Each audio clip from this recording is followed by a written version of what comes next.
Fighty Radio.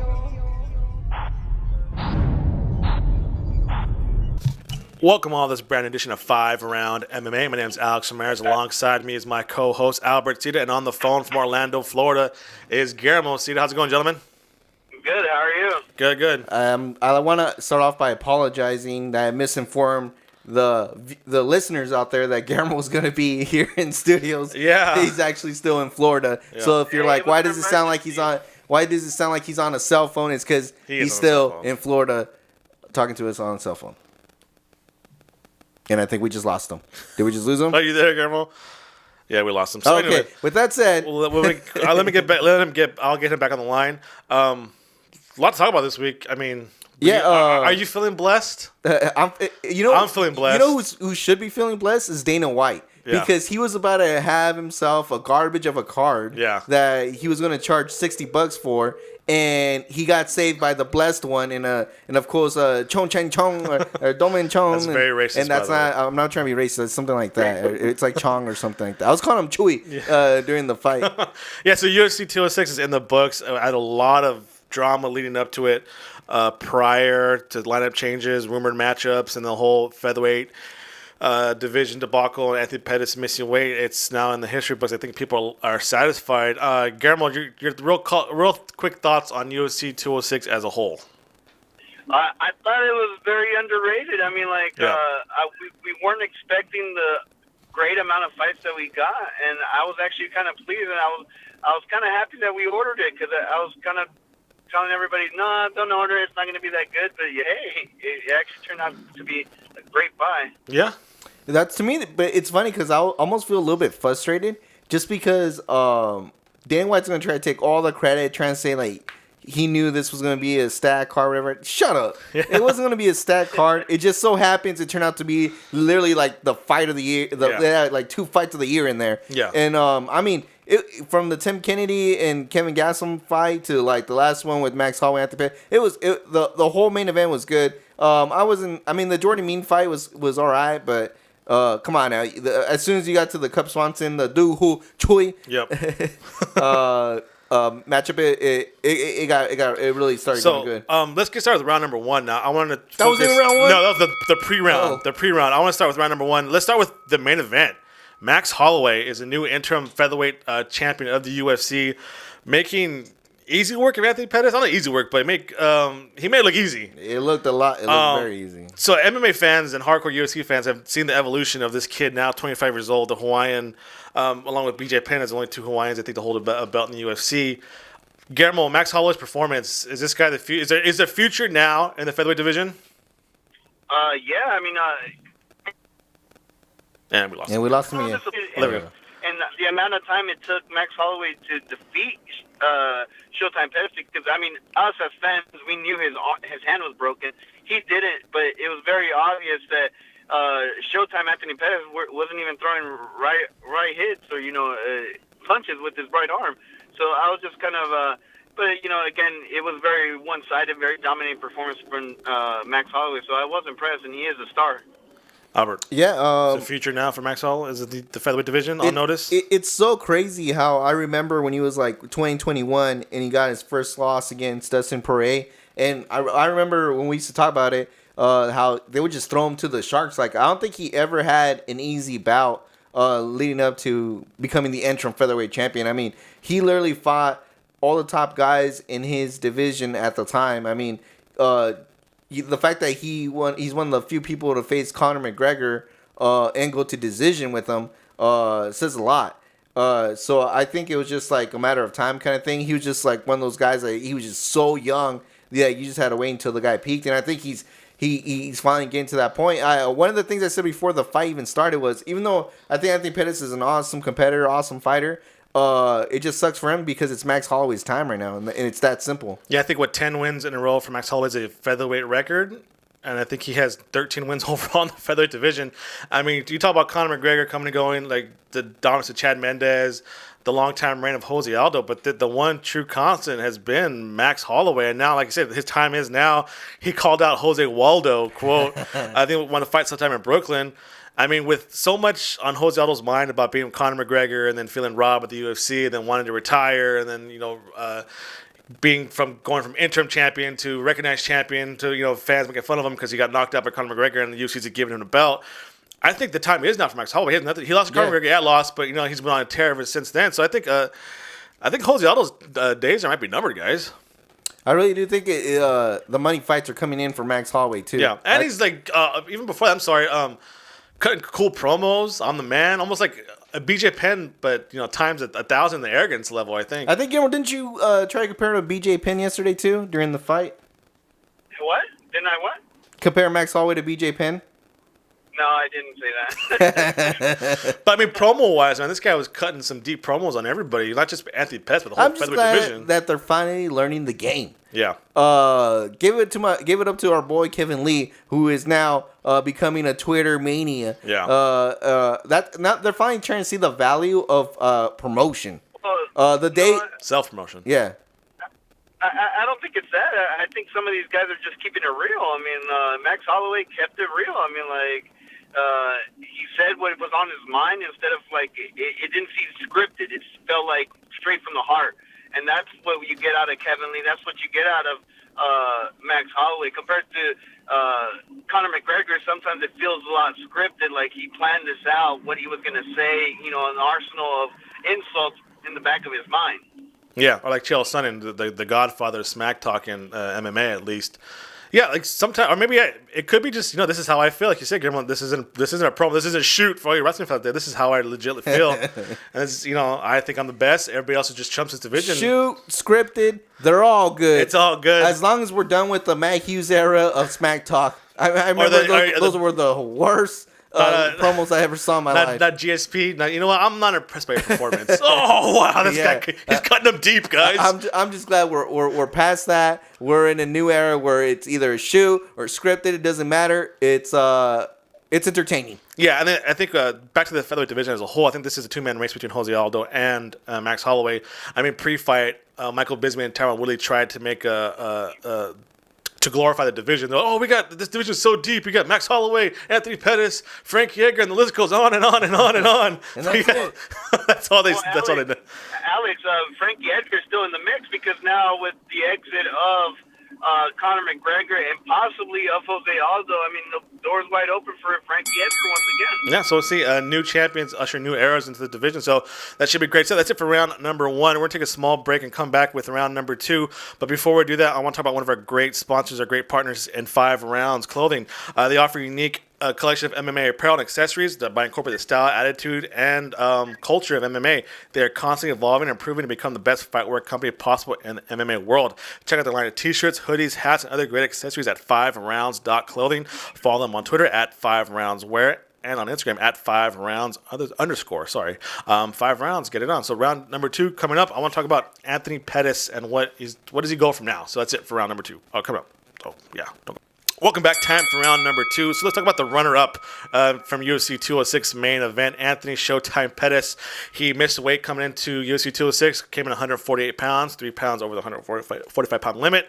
After his defeat, he said, I'm going back up to lightweight. The 145 is too much of a weight cut for me.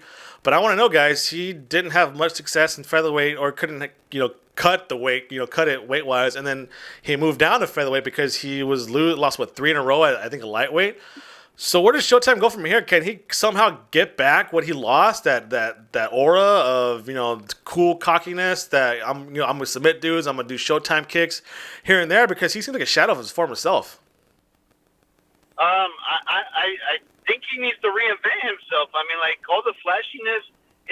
It's for nothing. I mean, me and Albert were talking about as we watched the fight. I mean, none of these Showtime kicks put any type of danger or power it didn't even phase Max Holloway. So I think he needs to get away from the flashiness and just go back to the basics. I mean, that's just my personal opinion. I mean, I'm not a professional fighter or anything like that, but it just seems like he needs to get back to the basics. Yeah, you're not a professional fighter, but we are professional observers, right? We observe all this stuff. Well, I mean, I played collegiate soccer. I mean, sometimes when things were going bad and, you lose your mojo, something that my coach used to tell me, and something when I coached young, club teams, is you got to go back to your basics. What got you successful in the first place?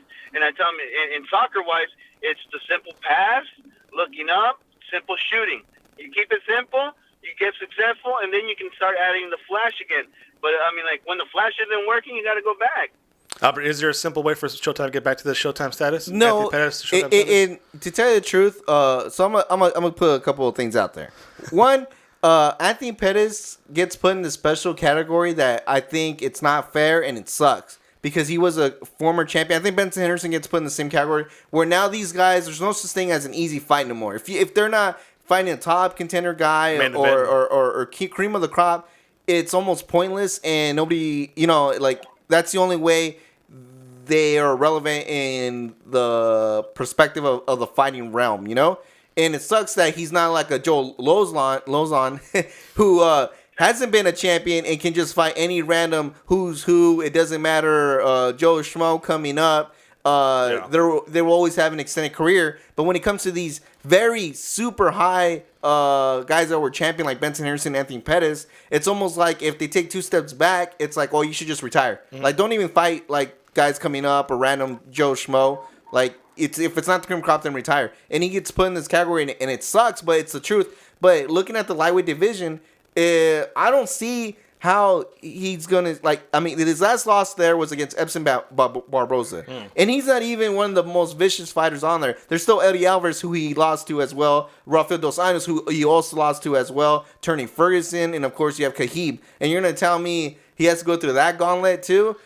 He's only one fight away from being cut, to tell you the truth. So, and he can't go to the bottom half of it. I mean, what is he going to do? Fight Dustin Poirier, maybe? You got Gilbert Melendez again? That was a close fight, too. There'll be you know what I'm saying? But for him to go for the top gauntlet, I don't know. Yeah. And it sucks because he's not, like I told you, like a Joe Lozon where he could just fight an up-and-coming guy. Yeah, I have this kind of theory going out now, kind of because the whole Kelvin Gastelum thing got me going too, is I think maybe it's time for the UFC to introduce a 165 division. Because you got guys like Anthony Pettis and Donald Cerrone who's jumping back and forth between welterweight and lightweight, so 155 to 170. Why not have that 160, 165-pound division? I mean, the UFC is desperate for main event, championship pay-per-views. I mean, the more champions, the more money you can have for pay-per-views, right? Is that just me, or it seems like a better business sense? I was gonna say, Alex, I'm surprised Albert hasn't said his most famous line is he needs to change up his gym. So he's been Rufus Sports, and it's the same. Nah, bro, it's too late. It's too late to switch up the really gym. Evolved. And then, I knew you were gonna say that. So here's my rebuttal, Albert. He's 29 years old. He's still young. He's not even hit his prime yet. He can still learn. He's learning to the game.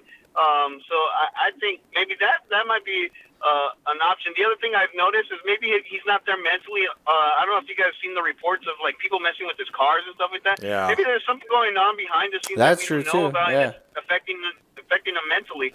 So I mean, I would just hold off. This guy's young.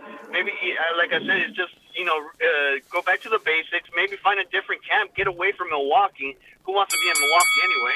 Well, CM Punk did. He has been doing some of his camp over there with Greg Jackson. If you saw some of the embedded in his last couple of fights where he was over there at Greg Jackson, but he hasn't looked good since joining Greg Jackson either. So maybe he needs another switch up from Greg Jackson. Yeah, so we'll see what the future has in store for Anthony Pettis when he returns to lightweight. I mean, like Albert said, it's got to be big-time matchups. If not, what's the point? Got to live that Showtime moniker. So that's it for round number 2. We're going to come back and talk about Kelvin Gastelum and his seesaw of weight classes and stuff like that coming up after that. But before we do that, I want to talk about one of our great sponsors in Rockin Green. Rockin Green is an award-winning manufacturer of eco-friendly cleaning products designed to make cleaning easier and greener. We all live in a green planet, right? Yeah. I mean, if it's not eco-friendly, I don't want it. Leonardo DiCaprio, man. Mm-hmm. He might save us. He's on top to Donald Trump coming up this week. He's gonna try to sip in some climate change, and hopefully Donald Trump listens. We'll see. Rockin Green products are all natural and are made with biodegradable plant-based ingredients. Visit rockingreen.com for more information and to shop all their great line of products. They're also on Facebook, Instagram, and Twitter. Rockin Green, clean and green. So coming up, round number 3, Kelvin Gastelum and all that good stuff. Don't go anywhere. Time for round number 3. Let's talk about one of our favorite fighters here at FiveRoundMMA, Kelvin Gastelum. Boy. Kevin Gastelum. He missed weight. It was a UFC 200, right? He was supposed to fight Donald Cerrone at welterweight. Came in overweight again. And as punishment, had to fight at 185 against Tim Kennedy, UFC 206. And it turned out to not be a punishment. Punishment for Tim Kennedy. A blessing in disguise. I would Yeah, but after the fight, Kevin Gastelum said he wants to go back to 170. I mean, the pattern here is he misses weight, goes back to 185, dominates, goes back to 170, makes weight, and then the second fight at 170, he misses weight, and then goes back to 185. How can this guy get the skill levels there to become a champion? I think in either division, if he can stick to it. Guy's super skillful. He's the one who upset Uriah Hall when Uriah Hall was the most dominant guy ever on Tough. But how can he get to that championship level if he's not inconsistent with his weight, Guillermo? He just needs to lay off the tortillas, man. I have to. This is why I can relate with Kelvin Gastelum, because for some reason you just get drawn to the food, or what you can be a high level athlete, but there's just something about things you cannot give up, no matter how hard you try. And I mean, just think about the potential of this guy. I mean, this guy has legitimate wins, and he has that one loss or that one mistake that makes him go all the way back down and into the doghouse. Not even like, okay, Calvin, we're gonna give you, we're gonna give you still a top 5 guy, but whatever, it's like go back to 185 or whatever, you missed the weight cut, and then we'll rebook you or whatever for a top contender. No, freaking Dana White go like, no, I'm gonna put you in the doghouse, have you ranked super low, and I'm gonna fight you against a elite guy at a higher weight class that you don't even want to be in or participate in. I mean, talk about. Can you imagine how Kevin Gastelum lost to Tim Kennedy? This guy would probably be on the chopping blocks of being cut. Oh yeah. And now he can say, hey, Dana White, I know I'm in your doghouse. I proved that I have the skill set, but all it takes is, because he's in the doghouse, one loss and he's out, man, and it sucks because he's really good.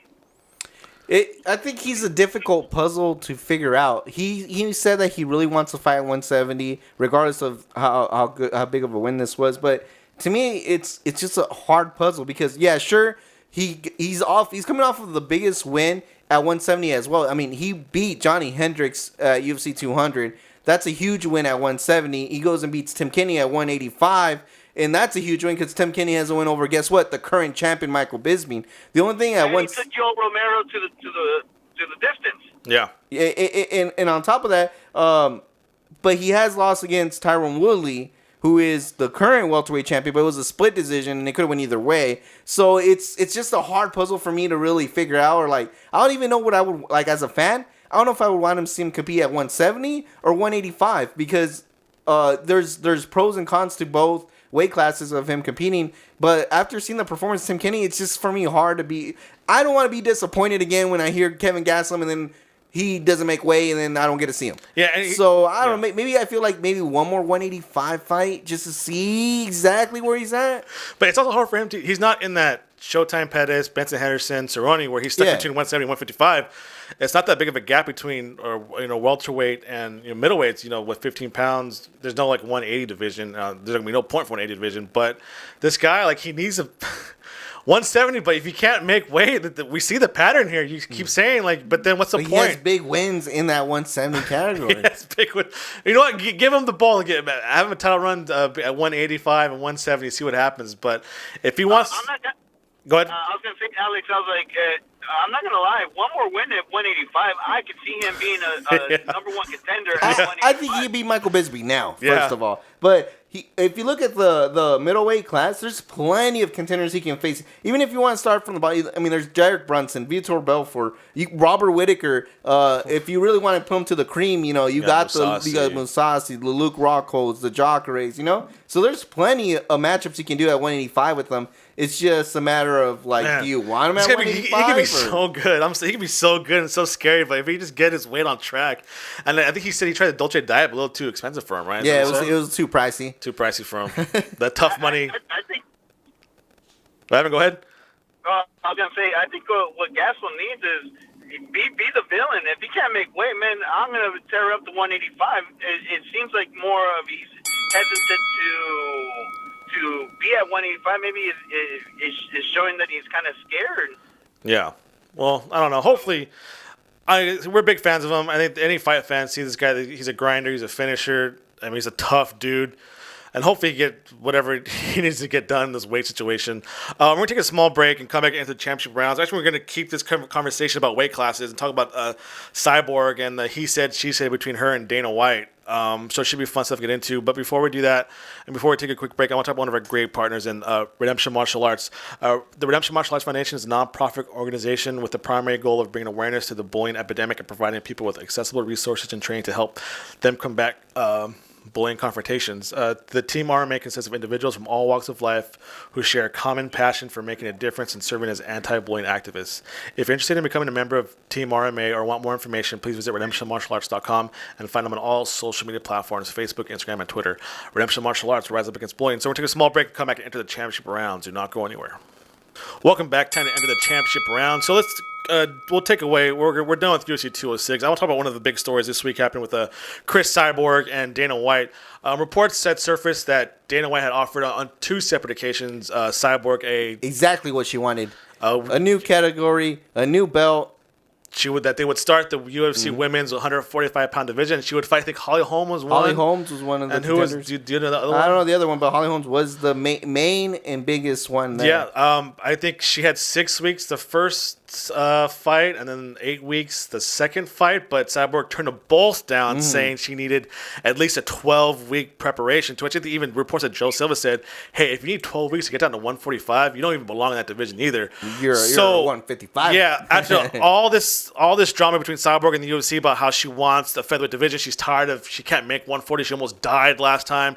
There's no way she can make 135 and fight Ronda Rousey. Why don't they incorporate a 145 division? I even said, too, there's plenty of women out there who can fight at 145. They offered to her, and she says no. So Cyborg now, just when you thought she's getting sympathy with the fans, does this hurt or help her fan to get more fan support? Guillermo, what do you think? I don't know. I'm in the fences because I don't think she's truly to blame. I mean, like, why does Dana White and Lorenzo kind of pick and choose who they want to pick on weight classes and what they want to do to determine like what time they need to cut weight, or this guy should be at this weight class? Like, who are they to say that? I mean, like, I think I'm more towards, cheering for Chris Cyborg. Is like, come on, we want to see her. If she needs 12 weeks, give her the 12 weeks. What does it matter to them? What are you, part of the MMAAAA, bro? Come on. First of all, I'm probably the biggest Dana White hater in this world. The biggest. Well, and I'm going to have to agree with Dana White because for crying out loud, she literally competed almost her whole career. She was champion at 145, and then all of a sudden now you can't make 145 when before you were dying to make the catchweight 140, but then you competed all your whole career in 145. That's what you wanted. That's what you got. And all of a sudden now you want 12 weeks. You know what? To me, it sounds like she's just playing games or whatever. And like there's something deeper that she's trying to get at than just that. And what's irritating to me is like, okay, Ronda Rousey's in a special category because guess what? When she gets dolled up, she looks really good. All right, and that's just a fact. That's just a fact. So she's a marketing machine, right? Let's keep it real. Cyborg isn't a marketing machine like Ronda Rousey, but she is entertaining as far as fighting. And with that said, they offered her a new division and she didn't take it, so that's on her. And to tell you the truth, I wouldn't even consider talking about it again until like another year. So that's what kind of gets me. She's 31, so she has a strike now. That's what gets me is like she crushed the opportunity for this whole new division for a ton of other women to come in here. Maybe Misha Tate won't retire; she can make 145. Maybe Holly Holm has new energy, but she said no. It's a whole division of women are now out of a job because of Cyborg, and she needs more time to weight cut. I mean, Guillermo, you're going to say something to Albert there. What are you going to say? No, I was going to say, man, you guys, especially Albert, sounds like a huge-ass hypocrite when you have Ronda Rousey hold up the freaking bantamweight division for women over a year off, and then all of a sudden, hey, I want to come back, and I get a title shot and hold up everybody else. And Chris Cyborg now gets freaking, chastised by Albert because she's not pretty enough. Whoa! I was trying to walk the line. Could knock you out, and bro. I was just trying to say marketing. Let's keep it real. The posters look better when Ronda Rousey's on it. She'll knock you out, bro. No one said that she wouldn't. Keep it real. It's because she's not as attractive looking as Ronda Rousey, and that's baloney, man. Well, yeah, I mean, huge Pelosi. And if you talk about numbers, didn't Chris Cyborg like sell out that little fight night that she did in like high rating? Yeah, her range like the highest they've been like in a long time for her fight night. And I said the fighting aspect of it was just equivalent to Ronda Rousey if you were so listening. Why can't she get special privileges and Ronda because Rousey she's not a marketing like machine. Because Conan O'Brien doesn't want her on the show. And for some reason, she's still like, and Guillermo, she's still on the bad side of Dana White. So I mean, it's strange that Dana White would come out and say this, that they offered her two times. It makes her look bad. In all honesty, if I was in this situation, I was Dana White, whatever, I would say like, you know what, Cyborg, screw you. You don't want to step up. That's fine. Holly Holm versus so and so, and we'll still make the division. If you want some, you can come get some at 145. Yeah. What's funny is that you hate on Dana White so much, but you sound exactly like him. Oh, because if get out of here. If Ronda Rousey came knocking to your door and say, you know what, Dana, I can't make the bantamweight. I want to make 145. But you know what? I need 12 weeks to make weight. And you would be like, here, Ronda Rousey, I'll give you 13 weeks, knowing how you are. Yeah, just shave your head. Call yourself, shave my head. Albert Blanco here. And Dana. Yeah, Souls. I mean, that's kind of sucks that, but Dana White has pictured Cyborg as the villain here again. Because like I think, in my opinion, like the whole division's on hold now because she can't make weight. So we'll see. That's it for round number 4. We have one more round coming up. We're gonna take a look ahead and preview UFC on Fox. Van Zandt versus Watterson. But yeah, but before we take a small break, I want to talk about one of our great partners in FiveBookMMA.com. FiveBookMMA.com is the only place where you'll find real combat sports news from all over the world. A website you can trust with accurate news from MMA, kickboxing, and boxing, from local promotions to all the major ones. Like UFC, Bellator, World Series of Fighting, RFA, King of the Cage, Golden Boy Promotions, Lion Fight, all that great stuff. Find them on Facebook, Twitter, and Instagram. There's also a great podcast page with a ton of MMA podcasts, combat sports podcasts. We're on there as well. That's FiveBookMMA.com. So we're going to take a small break, come back for round number 5, talk about Paige Van Zandt, one of my favorite subjects. Talk about marketing, Albert. Paige Van Zandt, super marketable. Yeah, we're talking about marketing, all right, guys. Time for the 5th and final round. UFC on Fox 22. I guess if you want to number them. UFC on Fox, Van Zandt versus Watterson takes place December 17th at the Golden One Center in Sacramento, California. Live on your local Fox affiliate. Main event, Paige Van Zandt, 12-gauge Paige versus the karate hottie Michelle Watterson. Ooh. I think talk about marketability. I think I have. This is a marketable main event. I have never purchased a UFC poster. Yeah. I think I'm about to purchase my first one. Talk about marketing poster. Yeah, because it's gonna be. And also Sage Northcutt, Albert. It's Super Sage, yeah. Man, just imagine that poster there. You got me all pumped up now. You got Paige Van Zandt, the karate hottie, and Sage on one poster. And you got the also and throwing some Uriah Hall. The great chin of Uriah Faber. Uriah Faber. Yeah, so way off. Sage Northcutt versus the punk killer Mickey Gall. Uriah Faber's farewell fight against Brad Pickett, and of course 12-gauge versus the karate hottie Van Zandt versus Watterson. Where do you guys want to start? You want to start Northcutt versus Gall? I mean, didn't Gall call off... Gall was the one that called Sage. Sage Northcutt, right? Which I think he's going to regret. Gamma, why are people hating on your boy Sage Northcutt for? Because... Is it the frosted tips? Well, it's pretty obvious that Sage Northcutt has been put into the spotlight when he really didn't he hasn't really had the amount of success that we want to see. Gall hasn't either. Not yet. I'm just saying, not yet. And I think that's why there's so much haters. The other thing people are hating on Sage Northcutt is it seems like the UFC is playing fantasy hookup with Sage Northcutt and Paige Van Zandt. It just seems like whenever you talk about one, you got to talk about the other. Oh yeah, that's the second time they're on the same card. Yeah, good point. That's genius. Maybe, genius marketing. I don't know if Dana White and UFC are trying to hook them up together and be a power. Imagine that couple. 1-2 duo. But I don't know. Maybe that's another reason that when you talk about marketability, that you guys are trying to use that word for it. When you're really talking about attractive people, you always bring up those two names, Paige Van Zandt and Sage Northcutt. So that's another reason I hate.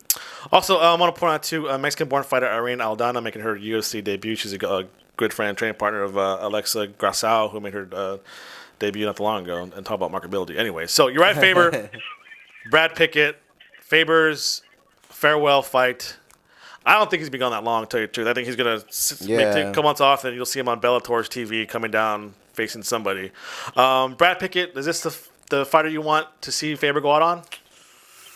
I don't know. It doesn't have the appeal of Ric Flair versus Shawn Michaels WrestleMania. You know, Sting versus Undertaker. Sting versus Undertaker. Well, the retirement match should have been Uriah Faber versus T.J. Dillashaw, honestly. Yeah, that would make perfect sense. Or Dominic Cruz, or maybe get Aldo on there. Send him out the right way. Yeah. But I don't think he says he's retired. I don't think he'll stay gone for that long. I think something tells me it's going to be a short retirement if there is a retirement. Main event, Paige Van Sant, Michelle Waterson, and the division with Joanna Jay. I mean, strawweight. Again, this is another opportunity to market Paige Van Sant main event. I mean, a win here will help her, but I don't think it'll get any closer to a title shot because I don't think the UFC even wants to dare put her in the same octagon with Joanna because what would they do without Paige Van Sant? But Michelle Waterson, I think she had one fight in the UFC, but she's been hurt like constantly. Yeah, and she actually had she was one of the very few girls coming out of Invicta that I think could have had a huge push. Yeah. Other than the other girls that came out, she really was one that could have got a big push coming out of Invicta. Yeah, well, she was on the inaugural season of Tough, that crowned the champion, and she was actually a late sign on to. I think she's injured or something like that, but she hasn't gone on any momentum thing. But Guillermo, I think again, right, just get Paige Van Sant out there. Not really any closer to a title shot because the UFC wants to protect her. I think even the new ownership realizes, hey, this is a star right here we have in the making. Let's not put her in any real danger and get her any closer to Joanna Jay. No, I don't think they're protecting her. I think they're just bringing her more marketability opportunities. I mean, like, she could have been in last night's card and she would not main event. And now you have her main eventing, but, like the key figure on the poster. So I think it's more of a marketability opportunity for Paige Van Zandt to still be like a headline, hey, guy, we're still throwing her out there. Keep attention on this girl, and what better way than put her on top of the poster, Yeah, over Uriah Faber. I think he probably won't mind like him being the co-main event, especially in his hometown of Sacramento. I'll be watching for Uriah Faber to see what happens there, and I'll, of course, main event, stuff like that. So December 17th. So after you watch some Rogue One, maybe watch some UFC fights, right? Well, I'm definitely watching Rogue One first, and then we'll worry about these UFC fights. Yeah, so it should be a pretty good free card. UFC's closing out the year strong. That's it for this week's show, and I thank everybody for listening. Make sure to follow us on Twitter and Instagram. Subscribe to us on iTunes and YouTube, and also Podomatic. For Twitter and Instagram, we're at FiveRoundMMA. It's FIVE Round MMA. Like us on Facebook, and please visit FiveRoundMMA.com. Guillermo Cita, I want to thank you for calling in. I'll live from Orlando. Albert, what do you got? Yes, sir. I just want to say it's crunch time for fantasy football. There's going to be a lot of crying, a lot of yelling, a lot of emotion. So I've been out for a long time. Good luck, guys. Oh, yeah, the cream of the crop. You are now listening to FRMMA Radio.